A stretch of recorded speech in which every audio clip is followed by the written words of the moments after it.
The great illusion of happiness. We spend our entire lives running a race where the finish line keeps moving. From the moment we are old enough to understand the world, we are sold a very specific, very seductive dream that human beings are naturally destined to be happy, and that if we aren't feeling a constant surge of joy, positivity, and confidence, then something must be fundamentally broken within us. We treat our minds like gardens, where negative thoughts are weeds to be pulled and bad feelings are pests to be exterminated. We are told to think positive, stay upbeat, and push through, creating a culture where we have become anxious about being anxious and depressed about being depressed. But what if this very pursuit, this relentless, exhausting hunt for a permanent state of happiness, is actually the very thing keeping us miserable? Welcome to Read and Rise. Today, we are deconstructing a psychological masterpiece that challenges everything you thought you knew about your internal world. The Happiness Trap by Dr. Russ Harris.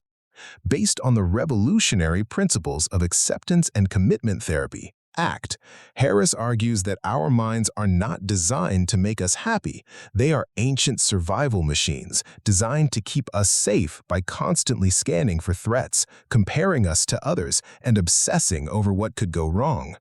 When we try to fix our feelings, we fall into a trap that only tightens the more we struggle against it. In this deep dive summary, we are going to learn how to stop the struggle switch once and for all. We'll explore how to defuse from the voices in our heads that tell us we aren't enough, how to expand our hearts to make room for the pain that is a natural part of being alive, and most importantly, how to stop chasing the high of happiness and start walking the path of meaning. We are moving away from the deadline of goals and toward the compass of values. Before we unlock the cage and escape the trap together, make sure you are subscribed to Read and Rise. We don't just summarize books here, we deconstruct the blueprints of human excellence. Hit that notification bell and let's begin the journey of reclaiming your life from the tyranny of feeling good so you can finally start living well. The first core idea, the evolution of the survival machine. To understand why we are caught in the happiness trap, we must first look back at our ancestors.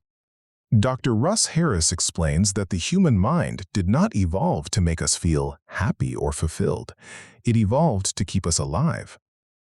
Thousands of years ago, survival depended on a mind that was constantly scanning the horizon for danger. If you weren't anxious about the rustling in the bushes or the threat of being kicked out of your tribe, you didn't survive long enough to pass on your genes. Today, we carry that same survival machine in our skulls, but the predators have changed. Instead of tigers, our minds scan for social rejection, career failure, or not being good enough. This is why your mind is naturally negative. Its job is to anticipate problems before they happen. When we feel a difficult emotion like fear or sadness, our brain treats it like a biological threat and tries to control or delete it. Harris introduces the concept of the control toggle. In the physical world, control is a superpower. If you don't like a messy room, you clean it. If you're cold, you put on a coat. Because this works so well externally, we try to apply it internally. We try to delete our anxiety or shut off our sadness. But here is the trap. The internal world doesn't work like the external world. The more you try to suppress a thought or a feeling, the more power you give it. This is the struggle switch. When it's on, you aren't just anxious, you are anxious about being anxious.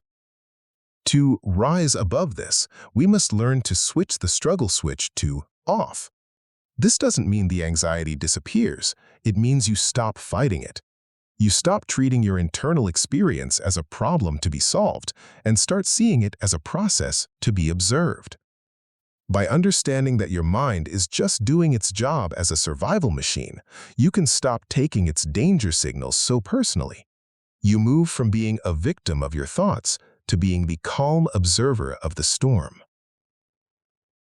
The second core idea, Cognitive defusion, stepping out of the thought stream. Most of us spend our lives in a state of cognitive fusion. When we are fused with a thought, we are stuck to it. We see the world through that thought as if it were a pair of tinted glasses we can't take off. If your mind says, "I'm not prepared for this project," and you are fused with it, that thought becomes your absolute reality. You don't just have a thought, you become the thought. This fusion is the primary fuel for the happiness trap because it turns every negative mental image into a terrifying monster that we feel we must fight or flee from. Dr. Russ Harris introduces cognitive defusion as the ultimate escape. Defusion is the ability to step back and observe your thoughts for what they truly are, nothing more than a passing stream of words, sounds, and images. Thoughts are not the truth. They are not orders you must obey, and they're not threats you must eliminate. They are simply bits of language generated by your ancient survival machine. By learning to defuse, you take away the sting of the thought without needing to change it or get rid of it. To practice this, Harris suggests several powerful defusion techniques that you can start using immediately. The "I'm having the thought" technique. Instead of saying "I am a failure," say "I am having the thought that I am a failure." This small linguistic distance reminds you that you are the observer, not the content. The "thanking your mind" technique. When your inner critic starts shouting, "You're going to mess this up," simply smile and say, "Thanks, mind. Thanks for looking out for me and trying to keep me safe." This stops the struggle and acknowledges the survival machine's intent without buying into its drama. The radio station technique. Imagine your negative thoughts are just a background radio station, radio doom and gloom. You can hear the music, but you don't have to dance to it. You can keep doing your work while the radio plays in the background. For the Read and Rise audience, this is a masterclass in mental sovereignty. To rise is to realize that you don't have to believe everything you think. You don't have to argue with your mind or try to think positive. You simply allow the thoughts to come and go like clouds in the sky, while you stay focused on the ground beneath your feet. By mastering defusion, you break the chains of the inner critic and reclaim the freedom to act regardless of what your mind is whispering. The third core idea, expansion, making room for the storm. If defusion is the art of detaching from our thoughts, expansion is the art of opening up to our feelings. Most of us live in a state of constant emotional contraction. The moment a difficult feeling arises, be it anxiety, guilt, or loneliness, our natural instinct is to tighten up. We brace our muscles, hold our breath, and try to shove the feeling into a dark corner of our minds. Dr. Russ Harris explains that this resistance is actually what creates the trap.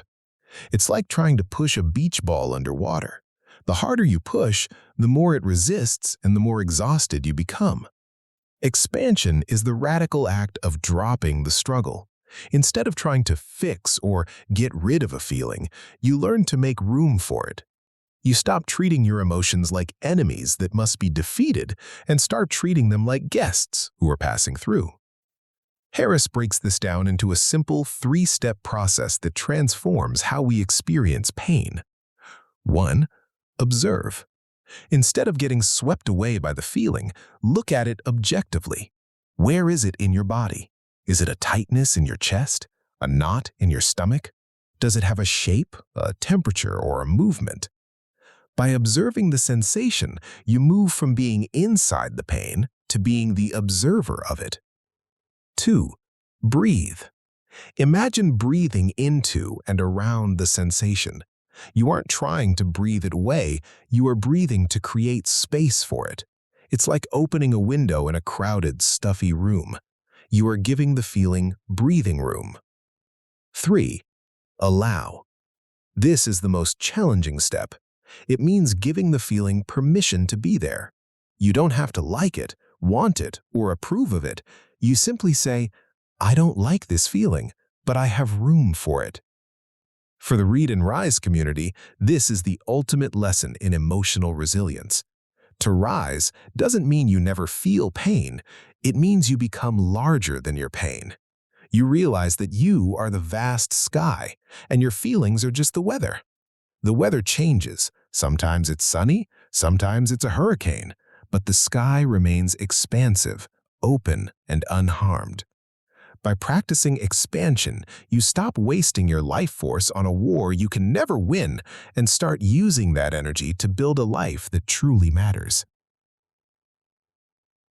The fourth core idea: values versus goals, finding your true north.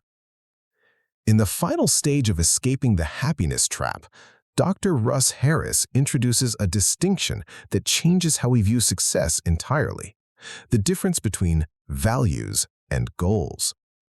Most of us are addicted to goals. We believe that once we get the job, buy the house, or reach 100K subscribers, we will finally be happy. This is a trap, because goals are in the future. If you live a goal-driven life, you are essentially saying, I can't be happy until I achieve X. And once you achieve it, the high lasts for a day before your mind starts scanning for the next target. Values, on the other hand, are desired qualities of ongoing action. They are not things you get, they are ways you behave. A goal is like a mountain you want to climb. Once you reach the top, the journey is over. A value is like a compass. It points you in a direction, for example, west. You can never arrive at west, you can only keep traveling in that direction. Harris argues that a meaningful life is built on value-focused living. While you can't always control whether you achieve your goals, the economy might crash or you might get sick, you have 100% control over your values in this very moment. You can choose to be kind, courageous, or disciplined right now, regardless of your circumstances. This provides a steady internal source of fulfillment that the happiness trap can never touch. For the Read and Rise community, this is the shift from being a result seeker to being a purpose-driven creator. To rise means you stop waiting for the finish line to feel successful. You realize that success is simply the act of living in alignment with your values, one breath at a time. When your actions match your values, you experience a sense of vitality, a deep, grounded satisfaction that remains even when life is hard. The fifth core idea: the observing self, the silent witness. Up until this point, we have talked about thoughts and feelings as if they are things that happen to us. But who is the us they are happening to? Dr. Russ Harris introduces a profound psychological distinction between the thinking self and the observing self. Most of us are only aware of our thinking self, the part of our mind that judges, plans, remembers, and constantly chatters in the background. When this part of the mind says, I am anxious, we believe it. But ACT reveals that there is another part of you, the observing self. The observing self is like the sky, while your thoughts and feelings are the weather.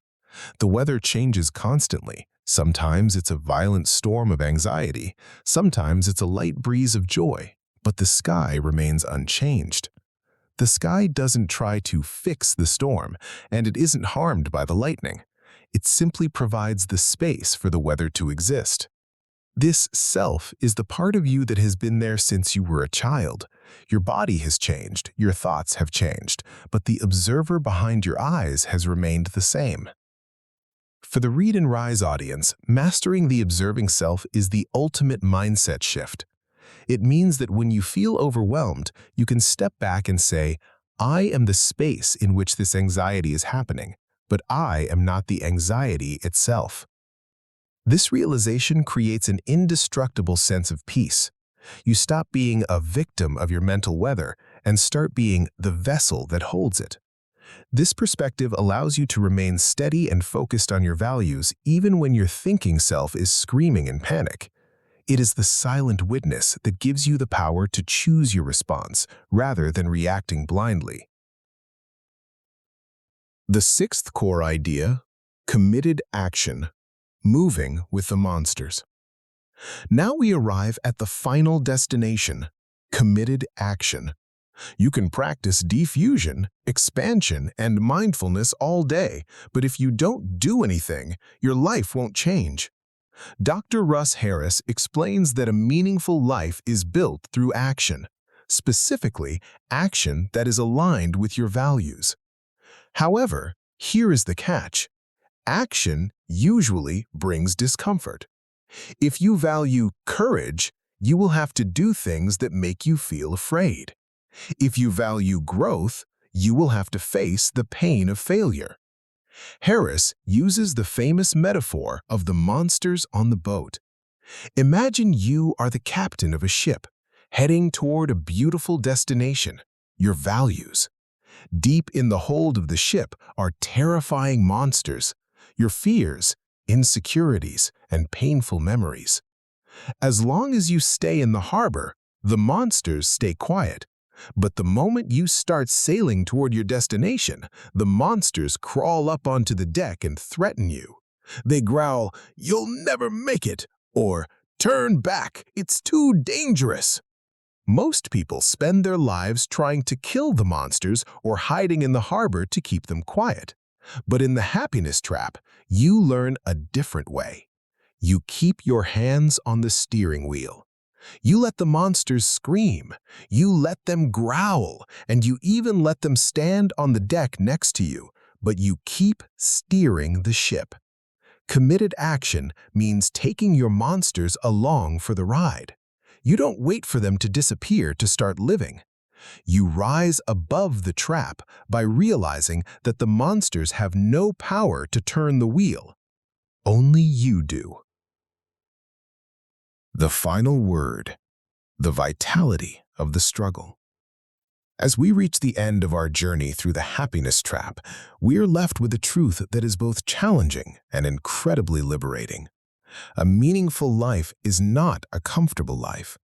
Dr. Russ Harris has shown us that the trap isn't our pain, our anxieties, or our fears. The trap is the exhausting, never-ending struggle to get rid of them. When we stop the war within ourselves, we finally find the energy to build something beautiful on the outside. Escaping the trap doesn't mean the monsters on your boat will disappear. It means you stop letting them hold the compass. You learn to breathe through the storms, to diffuse from the noise of your inner critic, and to anchor yourself in the silent strength of your observing self. You realize that happiness isn't a destination you reach, it's the vitality you feel when you take a step, however small or trembling, towards the things you truly value. True rising isn't about being fearless, it's about being fear-wise. It's about taking your discomfort along for the ride and saying, "I see you, I feel you, but I'm still the one driving."